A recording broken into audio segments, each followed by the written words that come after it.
What would be the point of life if we all wanted the same thing all the time? That's how I'm going to start this discussion about astral leaking. I want to talk about astral leaking, the astral body, the esoteric hole that you occupy, that you exist as, that you create. I want to talk about the astral body,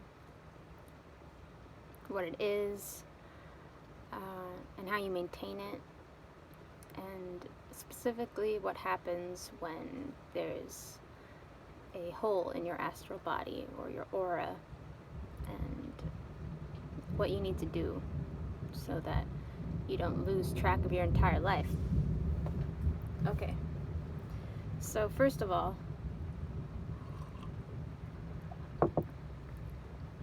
we all have an astral body. We all have something that we're taking care of and protecting, and ideas that we want to realize, ways of life that we've been becoming experts at, places we want to go, visions that we were granted by some higher being, perhaps, whether or not that higher being was our oversoul, our upper self, part of us that is stronger and more clear-headed than our weak human impulses. All of this daily turning, it's all an effort. It's all for this daily effort that we make in order to keep the wheel greased, to keep it all in motion, keep it moving towards the values that we've been aiming to realize, the various things we've been working on. So I brought a couple books with me because I want to reference some things, do some bibliomancy, which is the wise turning to a page, to a section of words in a text, and drawing from that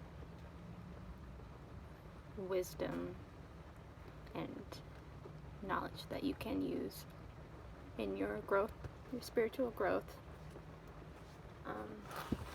So I want to talk about the astral body, and I'm going to look in here to help me get a start, because there's so many places I could start from.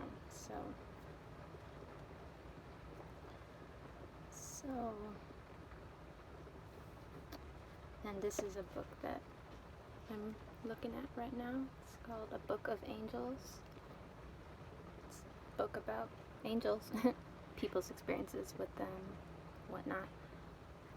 I'm not sponsored by anyone here. I'm just using books that I've collected. Yeah. So, alright, so now here's a story about being alone in the house as an 8-year-old. Okay. So, that's a pretty good place to start, you know, the image of being alone in a house. Like, that can inspire a lot of uncomfortable feelings for many people, considering how dangerous this world is and how dangerous it gets, you know, when there's times of crisis and economic crisis. How dangerous it gets, you know, all these things that can happen, people coming in, or I don't want to get into it. There's a lot of uncomfortable things that might happen. Maybe you're scared of ghosts, you know, something like that. All these lingering fears. So you alone in the house, that has a pretty strong image quality for what it's like being incarnated in this world. You know, you have your body. That's all you really have. It's raining outside, so that's thunder. You can fall into the idea that you're alone and that you don't have something better than just hapless navigating. So it's a story about how he was alone in the house and he was using a new set of woodworking tools, and he accidentally slipped and jagged his hand, and he could see the bone, and there's blood everywhere. And at that moment, and he's alone in the house, at that moment, the doorbell rings, and he wraps his hand, and at his door is a nurse in a white uniform asking for his parents. So he says now, 40 years later, he had never thought that it was strange to see a nurse at his door for no reason. She came inside, cleaned his wound, bandaged his hand, and left. She never returned. He never did learn why she'd really come. Okay, that's a little miraculous story right there. So that's about angels, you know. Someone coming in and it's right when you need them, and you didn't expect anyone to come around. You didn't think that anyone could just help you in a time of emergency and need. And maybe you don't know why. It's like something that you can't understand, but you feel it, and you feel it, its warmth, its magic. You feel its calming presence, and you don't know why or where it came from. You don't know how it happened, but it happened, and that's what you know.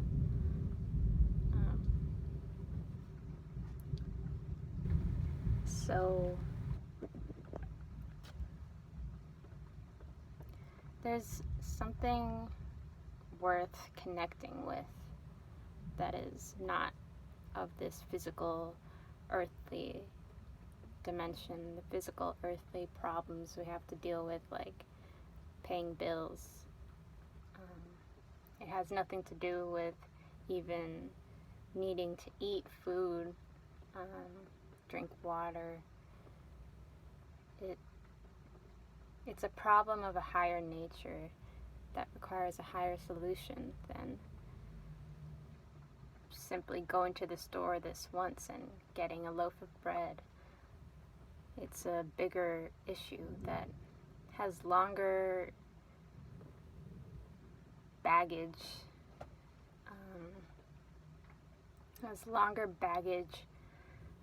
and you would genuinely need a reformatting for your system, your entire system.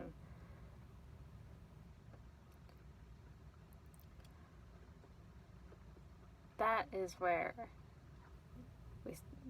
we start talking about higher powers, higher beings, higher selves, you know, archangels, beings of great power and magnitude that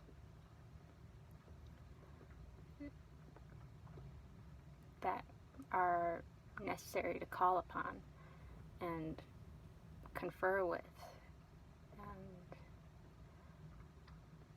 come to some sort of agreement with, and that's a necessary understanding that you are coming to an agreement with this higher being, this source of inspiration and great magnitude. It's necessary understanding that It's a contract you're making with a higher being, a higher inspiration.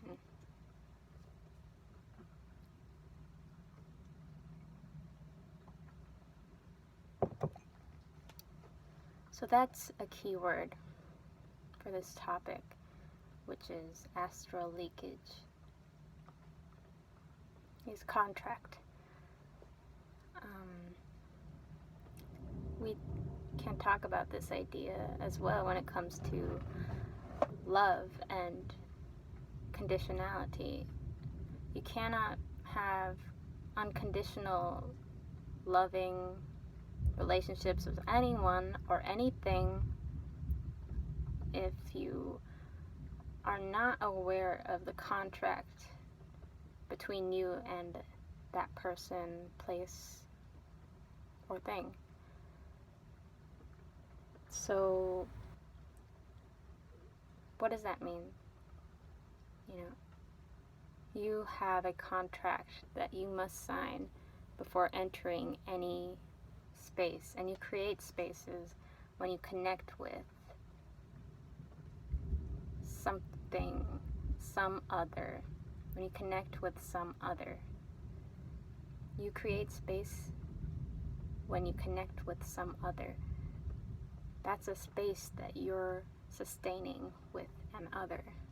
Whatever that other is, whatever dimensions that other occupies, whether or not you can see it with your eyes in the physical, third dimensional reality,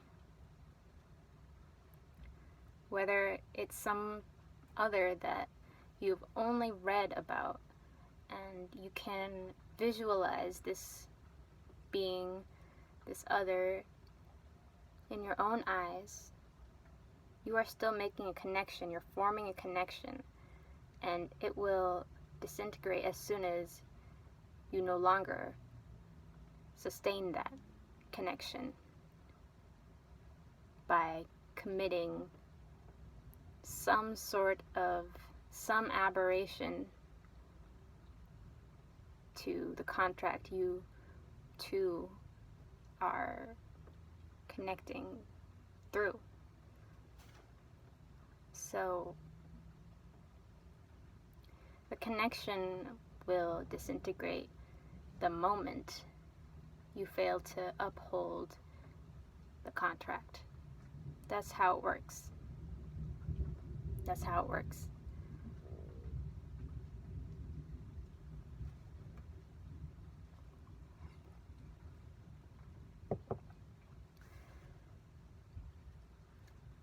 If your contract has expired,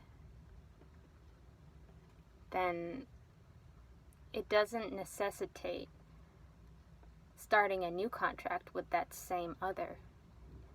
It can become a situation where you build a new contract with a different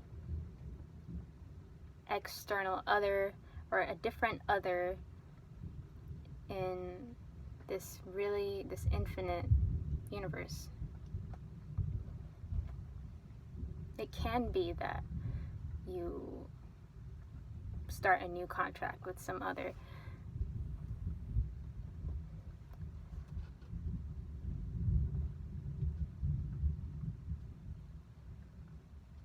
So I wanted to talk about social contracts and how unconditional love with other people isn't possible without being aware of the contract you sign in communicating with them, in initiating a connection, and maintaining a connection, which is the contract, the maintenance of the connection. So there's a term that goes around about contractual aspects of social relationships. Love as transactional, which is not as dire as its trappings might appear to be. Love as contractual. And It's what it sounds like. The love will expire upon violation of such and such basic values being neglected. The contract will expire upon neglection of certain values. Because that's what it is. Love is not some airy-fairy, mystical cloud of, good feelings, happy, warm fuzzies that just you carry around with you. It's something you conjure. It's something you sustain and you connect to some other, some greater, some other, the universe, which is you connecting to your other side, your opposite, the greater aspect that is not you. If you think that you are only in your head and you're only the thoughts you've experienced and the thoughts that are flying by you all the time, that you're, moving through and chopping with your magic sword,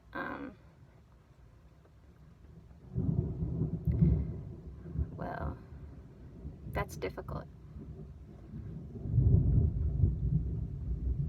You are complex. You are not your thoughts. You are not your thoughts. Definitely that.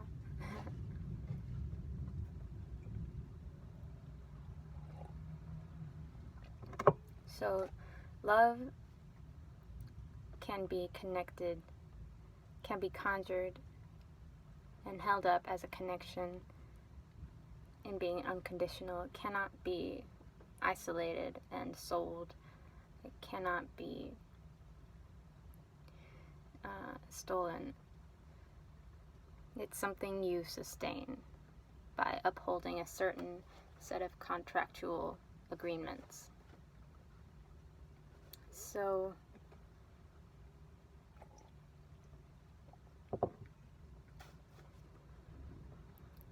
this is how you stay whole, is by being aware of what you need in order to stay whole.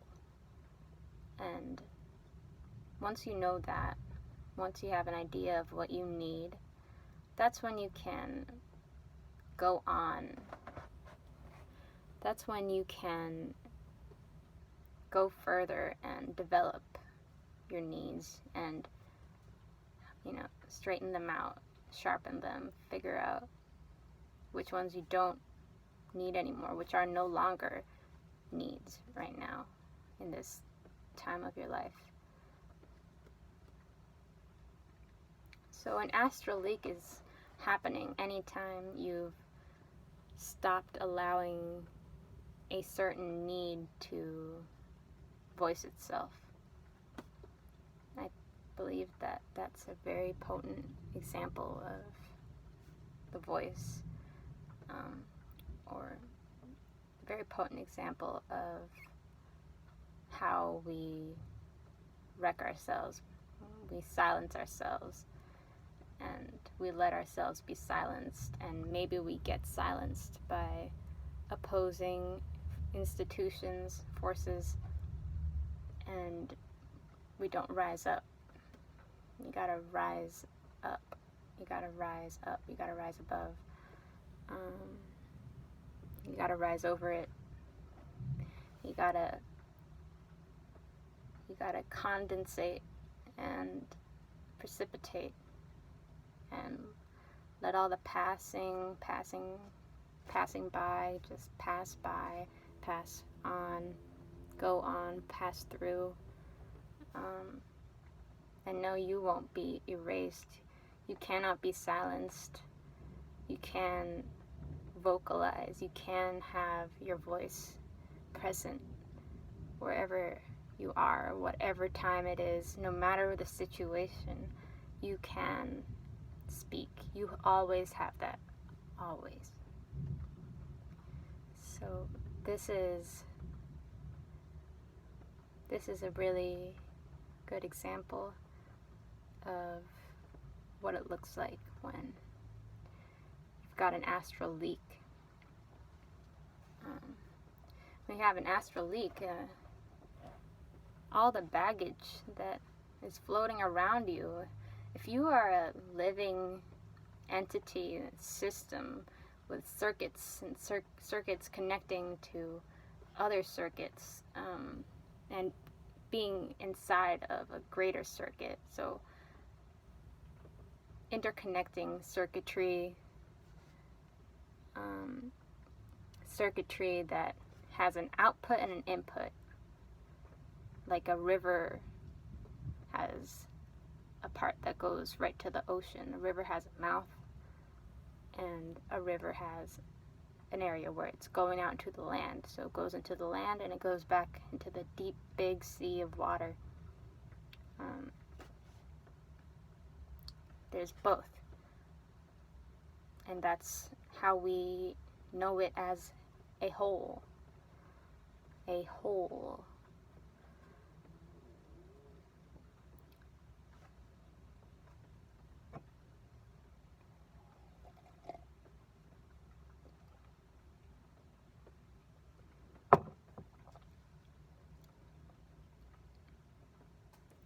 So when you've got a hole in your aura, you're letting in anything that's floating around in your overall circuit generated field, right?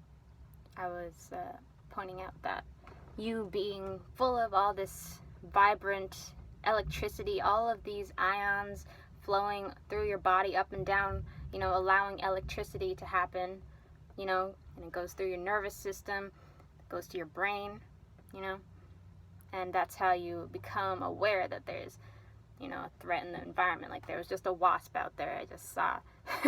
And I mean, I'm a little bit used to them right now, because there's a little bit of there's some wasps around here, it seems. Actually, he's still there.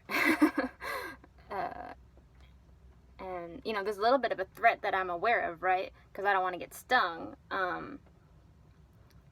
So that's all my CNS system, my CNS arousal. Okay, your central nervous system. All of this is being fueled by electricity. It exists, it runs because there is electricity.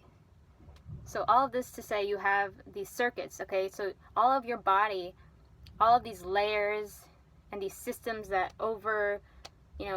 stack on each other, more so than intercircuit. They stack on each other and they connect to each other more is a better word than saying they're intercircuiting. They connect to each other and they pass information and nutrients, and they're passing signals to each other, and that's how they change direction. And all of this is constantly at work. It never stops, ever, because we're biological, breathing, living apes who can stand up. It's biological. It's alive. It's alive. So all this to consider, right? All this is a living, breathing entity, but maybe you remember, you know, some science demonstration made before you of a basic circuit plate. You know, it looked like a light switch plate, and maybe they took the top off, and they show a basic circuit. And then there's like a little tab, like a light switch, and they'll show you, look, all I need to do to make this little tiny light bulb, there's a light bulb coming out of the circuit, you know, board, and they'll switch the flip, and the light bulb comes on, because the circuit has closed. They've closed the circuit. They'll flip the switch again, the circuit is opened, so now the light's off. So that's what it's like when your astral aura has a leak. It's like you've flipped the switch off. And that's why you're having all these horrible self-hating experiences, like all these self-hating thoughts in your head, all of these hours that you're just so anxious and hopeless, more so, and just negative, just pure negativity that has no use in this world. You need to have the positive ions and the negative ions, okay? So that's, if you remember chemistry class, if you remember anything you learned about chemistry, you know, some compounds have a negativity or positivity, and that has to do with all these ionic charges they have. So some compounds are charged and have a negativity, and some have a positivity. And this is where we get alkaline and acidic.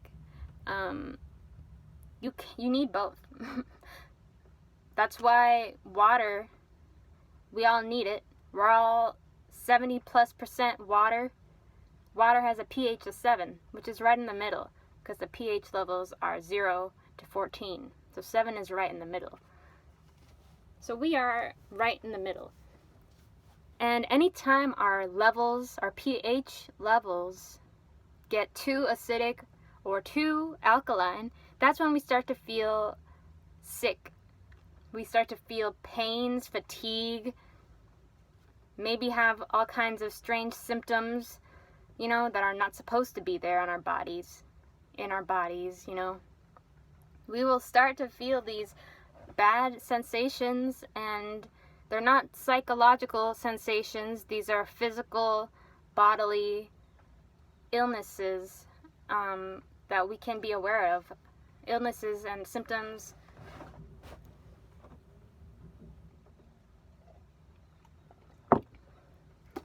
So, this is why I'm talking about circuitry. There's the positive and there's a negative. And when you have clicked the circuitry back on, these two are going, you know, into and among the other. They're going into each other and around, you know, over and over cyclically, like the yin-yang symbol. If you don't know it, it's a circle. It's depicted as a circle in drawings, and it's got two dollops that are going into each other, and one is black and one is white, yin and yang, respectively.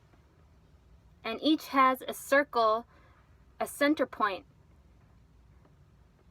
That is the center point of each sort of storm or energy motion direction. Has a seed of the other. So the black yin has a seed of the yang, and the yang has a seed of the yin. And these two are constantly and eternally flowing into each other and out and back into each other, and that's all. It is all contained. Contained. At all times, in all places, in every situation you can imagine. That is always true.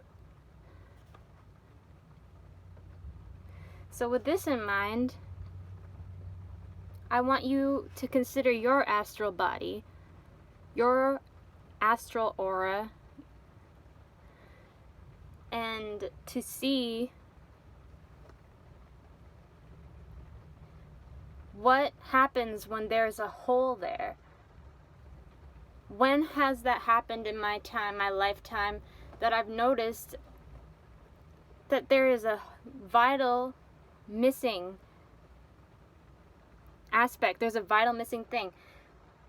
If your hole is not plugged, if your hole is not contained and the circuitry is not on, then you're not operational.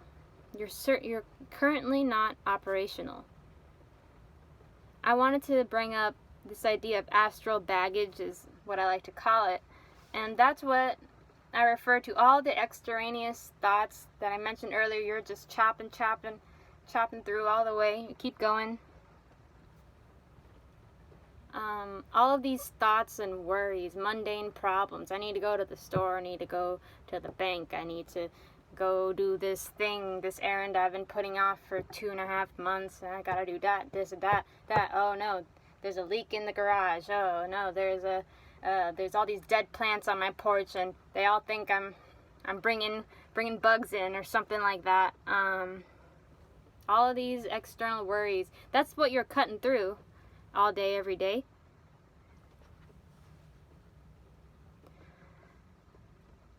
I call all of these third dimensional issues and thoughts that are automatically popped up out of your central nervous system brain, okay, organ, your central nervous organ. All of this is arising from your brain, and you need to be there to be chopping at them left and right so that you can have your life. All of those thoughts are not you. They are not you. They are what is coming up in your life that is meant for you to work on. Those are your challenges. Those are your daily challenges. Yes, it's very boring. It's repetitive. Sometimes you just don't want to do it, but you have to. It's yours, and it's beautiful. If you make it, your passion, if you make it beautiful, it's all there for you. It's like you've been walking around with all of these beautiful gifts coming around you, and they're all wrapped up. They're wrapped nicely. Someone took the time to pick out a paper and tie it up themselves, and they're all about you, and they're piling up every year you go without checking it, and you don't know, you didn't see it. All these presents are there, and you haven't opened them at all, and you're having all these sad pains and times that you don't think you have a friend group, but don't have a circle, a camaraderie. It is all about you. And the thing is, if you don't open those presents, if you don't look at the presents, you don't notice that you have all of this about you naturally by just being you, by just doing you the best way you do you. It becomes baggage. All of these presents, it becomes baggage. It's all around you. And now you've got so much. It's heavy. And the thing is, it never stops the need to check what is in your aura. It never stops. We're always coming back to it. Sometimes we just get switched off. Shit happens. Sometimes we make mistakes. Sometimes we hurt ourselves by mistakes. Just like the story I was saying that I read in this book, Angels, A Book of Angels by Sophie Burnham, where the guy accidentally, nicked his hand pretty bad, and opens his door, and there's a nurse there, and he has no idea how that woman got there, and fixes his bandages his wound. And it's really that real, that you have all of these beautiful things around you for you to benefit from. Some of that is medicine that's very potent, very unique to your particular malady. We are each unique in a lot of ways, and we're each unique bright stars, and each of us also is privy to a certain contract that we require to be working humans in this world and living our lives, being alive. We do need a few things, but we're still unique in ourselves. You can have both, and that's why we have the negative, the positive, the yin and the yang, and it's connected because you turn it so that the circuitry is flowing with that vital juice, you know?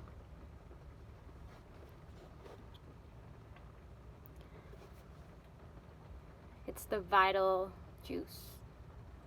They called it soma, you know, in ancient Hinduism. Soma, the milk of the gods, you know. They called it ambrosia in Greco-Roman mythology, which was a practiced religion in ancient Greek and Roman civilizations, though it's mostly dead now, it seems. And that's what they called it. Ambrosia, the nectar of the gods. Soma, ambrosia, some delicious vitality drink that came from Earth, Mother Earth, from nature, from a living biology, a living biology.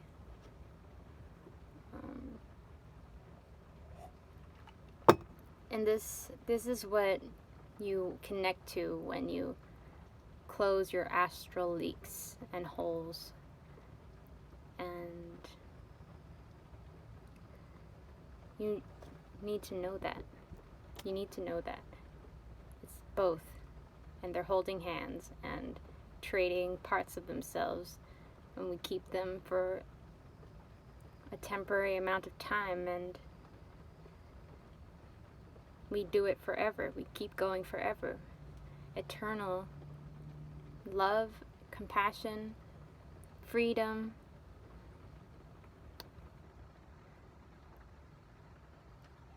as well as our contracts to that beautiful, unearthly, unconditional, eternal love.